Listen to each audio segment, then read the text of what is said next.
My name is Lindsay. I'm President and CEO of Teck Resources. Teck has a long history with Asia, starting with Japan and Korea, who are very key customers in our coal and zinc and copper businesses. In fact, we were Canada's largest exporter to both of those countries for several years, and I think we'll still are.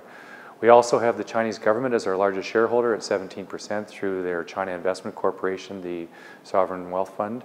And we have close relationships with many of the customers in China. Asia, actually, when I started in 2005 at Teck, represented about 40% of our business. Now I think it's up to 65%. Going forward, we think it will continue to grow.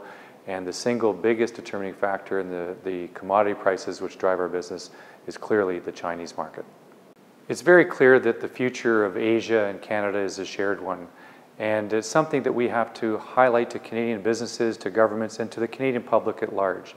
There are two key numbers that I look at.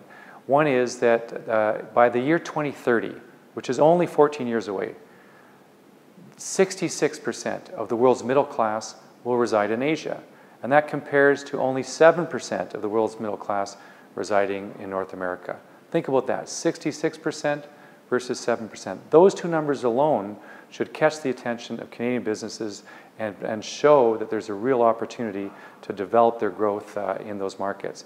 But to do that, we are going to have to raise our knowledge level. We're going to have to raise our overall Asia IQ. And we're going to have to educate Canadian businesses and Canadian people about the cultural differences in Asia, the language differences, the distance, the different trade regulations, and so on, and make sure people are equipped to be able to do business in Asia, because that 66% of the middle class is going to be there. I think the Asia Pacific Foundation plays a crucial role in helping to develop the relationships and identify opportunities and advocate for some of these opportunities to governments and businesses on both sides of the Pacific.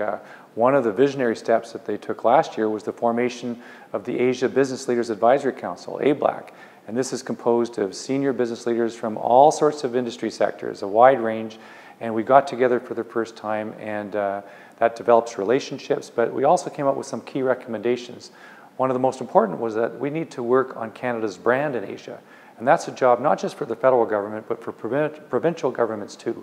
And clarifying their brand will help Canadian businesses that are trying to increase their exports, increase their market share in the various Asia Pacific countries. We also need to work on trade agreements. That's been something that I think everyone's aware of, but we have to now get on with it and get it done. And last but not least, and working back the other direction, we need to educate the Canadian people about the opportunities, about the cultural differences, about the sheer potential that Canada has in doing business in Asia. And that's something where I think the Asia Pacific Foundation has played a very, very valuable role.